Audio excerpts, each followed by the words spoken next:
Hello everyone and welcome to Mountain Lake Journal. I'm Tom Halleck. We begin the week with three journalists who cover the news in northern New York to talk about some of the stories making headlines here in the North Country. We're joined by Pat Bradley, the North Country Bureau Chief for WAMC, Northeast Public Radio, Cara Chapman, the Champlain Valley reporter for North Country Public Radio, and Alek LaShomb, the Plattsburgh Bureau Chief for WCAX Television. Welcome to you all. Nice to have you. Hi, Tom. Hi, Tom. We begin with a high-profile murder trial underway in Essex County. A Canadian man accused of killing his own daughter near Ticonderoga last summer is on trial. Prosecutors say Luciano Frattolin killed his 9-year-old daughter Melina and then falsely reported that she had been abducted while the two were vacationing in New York. Jurors heard testimony this week that revealed the father's cell phone data placed him near where his daughter's body was eventually found.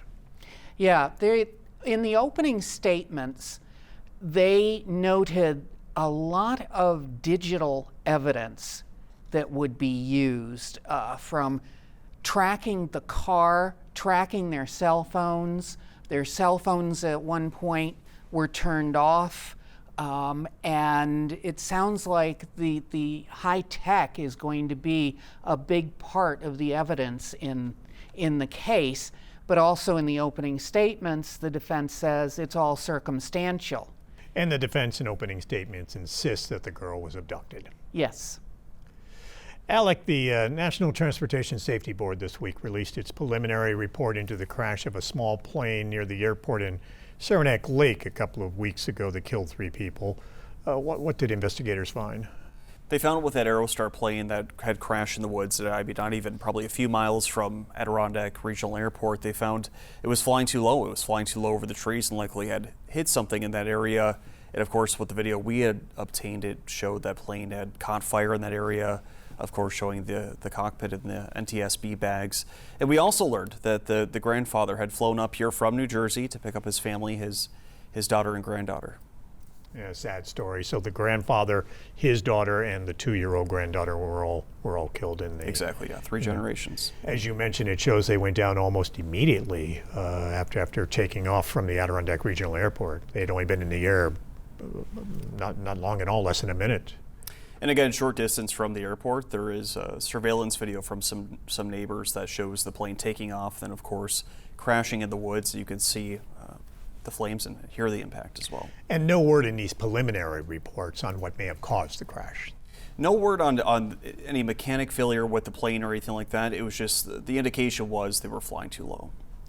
Some new tariffs targeting more goods from Canada announced by the president, who blamed Prime Minister Mark Carney and the Canadian government for the thick haze of wildfire smoke that's crossed the border into the U.S. in recent weeks, creating some pretty bad air quality across a good chunk of the country. Mr. Trump saying they aren't doing enough to combat the fires, poor forest management practices in northern Ontario and some of the other provinces where the fires are burning. Now, will these tariffs go above and beyond those already in place? The latest ones are between 10 and 12.5%, depending on the product.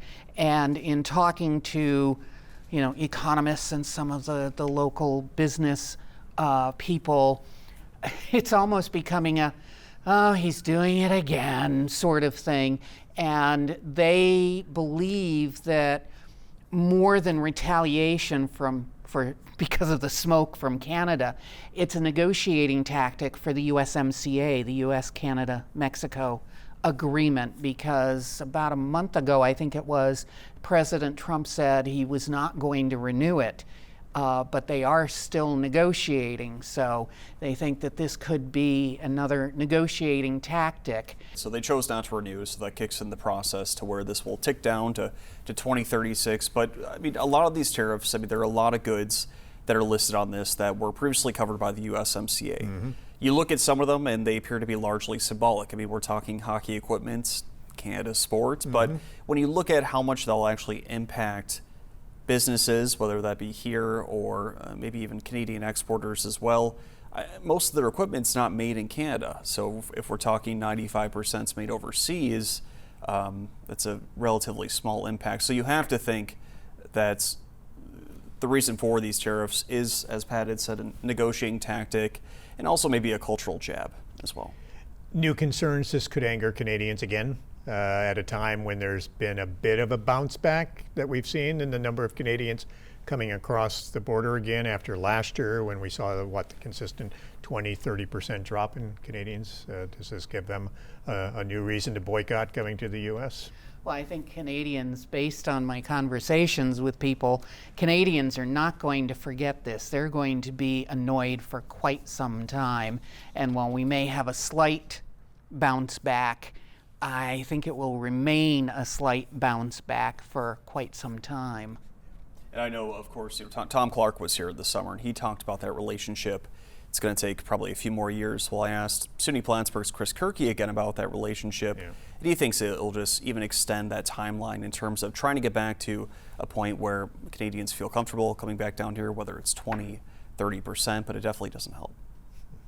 You've all covered the allegations of abuse by some workers at the Bright Beginnings daycare in Plattsburgh and subsequent charges now filed against 3 of those former employees. What are the charges that they're facing? So Dylan Bronson, Amanda Rizzo, and Autumn Stone are all former teachers at Bright Beginnings Child Care Center. They each face multiple charges of child endangerment and failure to report child abuse. And Bronson, who's the person accused of committing the abuse, is additionally charged with 2 counts of misdemeanor assault. They have all appeared in Plattsburgh Town Court over the last several weeks and pleaded not guilty to those charges. The YMCA's former CEO, Justin Ine, and other senior executives were fired. Are there any allegations that they knew about the alleged abuse and potentially covered it up? Well, it appears from Clinton County's district attorney, I mean, sitting here and asking him that question, it does appear that there was some knowledge from those top senior officials. But the question is, when are these arrests going to happen? I mean, we just had these first 3 people arrested not only maybe 2 weeks ago, but the allegations of this being brought up to police happened back in March. We're now going to be entering August. So the question is, if they are going to charge management or former management, that is, when exactly is that going to happen?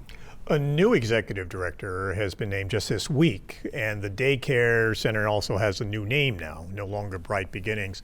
Has it reopened, or are they in the process of trying to get reopened? So it reopened back in May to students who had already been enrolled and needed childcare. So it's been ongoing for a while. This new leader, her name is Jacqueline Kemp. She is originally from the North Country, has been spending time in child development, early childhood education, and programs out in California and Utah. So that's the experience she's bringing. And the Y is framing this as a new chapter for Bright Beginnings. They're now calling it the Early Childhood Development Center under her leadership. There is also another new daycare that is getting up and running in Plattsburgh, where even before the closing of the YMCA's daycare, there had been an acknowledgement that in Plattsburgh, like many other communities, the area really needed more daycare centers to help out working families. And now this is another new center that's opening here in the area.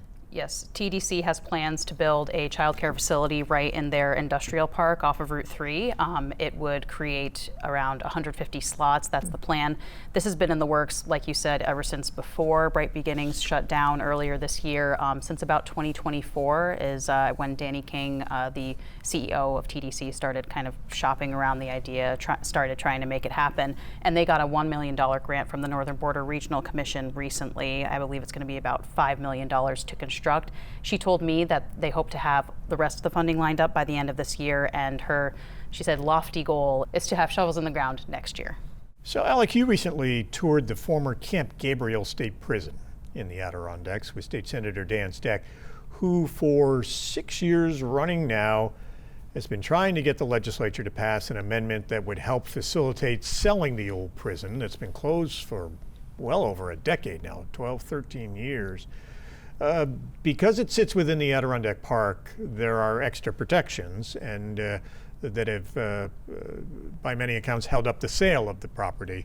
And now, after all these years, more than a dozen years, this property is in really bad shape. You were there. You got to see what it looks like. Oh yeah, it's terrible condition. I mean, everything you can imagine, from paint falling from the walls to floors just completely given away. And I mean, there's more than 40 buildings on that property. It's sprawling. It was a lot bigger than I had thought. When I first went there, I thought maybe this is going to be just kind of a central prison with traditional jail cells, but no, I mean, it's sprawling. We're talking almost 100 acres out there near Paul Smith's, and just the rich history of that place as well. I mean, not only being a state prison, but then also being owned by Paul Smith's College in the 60s, and before that being the second leading tuberculosis center in the Adirondacks. So there's a lot of history there, but when you go there and you look at the infrastructure, you look at the roads and some of the parking lots there, you can see the plants kind of protruding, poking through the pavement there. If you go into the buildings, I mean, the paint peeling off the walls, or the furniture again just kind of strewn about, floors given out. So it is in bad shape. But I'd say the pros with the property is, and this is kind of similar to other sanatoriums that were built during that time, is they have the infrastructure to support. They have the water infrastructure there. They have the sewer infrastructure. So if they wanted to do something, they could very well restore or use what's already in place. And the holdup is this is on state forest preserve land. It is, yep. So of course the forever wild clause in the state's constitution saying that you can't build here, can only be used for a state use if the state uses it. And it seems like most parties are in agreement. They want this land to be used for something. Now the disagreement comes in at how much should we sell it for? What is going to be the trade-off in terms of how much land are we putting back in to the forest preserve? This amendment's been talked about for years. Finally, this past year, Governor Hochul is on board now saying that yes, this amendment is a good idea. Let's get it passed. But her weight behind it didn't carry it through the legislature this year. No, and I think lawmakers attribute a lot of that to the budget going late, of course, again this year, 2 months over, but she threw her weight behind not just Camp Gabriels, but 2 other state prisons for this amendment. I mean, State Senator Dan Stack, he's just been doing Camp Gabriels for the past 6 years. So I think it gets a bit more tricky there for lawmakers to figure out, if Stack is proposing a 1-for-1, we're going to sell the property and then take that equal amount and put that back into the forest preserve. I think that gets a bit more muddied when you try to look at 3 state prisons and what's a fair amount to put back. North Country Assemblyman Michael Cashman is trying to get the Assembly to approve the amendment, but it's never made it to the floor of the full Assembly for a vote in these 6 years. Is there any hope that could change next session? I think hopefully. I think he's hoping the budget is done before, not 2 months overdone next year again, but this is before his time, right? I mean, former Democratic Assemblyman Billy Jones had the same issue. So it's not quite clear what the issue is at the Assembly. I mean, you may have more voices there vying and sharing their opinion on what should happen in terms of how much land they're going to put back in. I think that's where you have maybe the most difference. And before we go, you all covered a pretty cool story this past week when a piece from a Revolutionary War cannon was recovered from the bottom of Lake Champlain, a cannon from the historic Battle of Valcour? Yes. 1776? Yeah. Apparently this cannon that was on the gunboat New York, which makes it easy to remember for those of us in New York, exploded. And this was the last piece that they finally found after years of looking for it. And so how significant is this to find this? I mean, I think the timing especially adds to it. We're celebrating the 250th anniversary of the country's founding, and they are finally completing this cannon that Ed Scollin, a now retired state police trooper and diver, discovered all the way back in 1999. He just found this kind of by accident. It set off this major archaeological survey of the battle site, and they just weren't able to find this last piece of the cannon until this team from Texas A&M came a few summers ago, and they brought in a remote sensing specialist who had just more sensitive equipment, a magnetometer that finally hit on something that just had been undiscovered by the other divers' metal detectors all those years. And what will happen to this piece of cannon now? It will be preserved, and then it sounds like the Lake Champlain Maritime Museum would like to have it on display where the piece can, either be beside or fit in where the original cannon is. They have the rest of the cannon. Yes. Yes, they do. And, timely, of course, because of the 250th, but also timely because we have the Spitfire that's still sitting in Lake Champlain, and there's still a lot of talk over that, whether or not they're going to start that process and eventually pull that out. Alek, Cara, Pat, Thank you very much for taking the time to be with us. We appreciate it. Thanks, Tom. Tom. Thank you, Tom.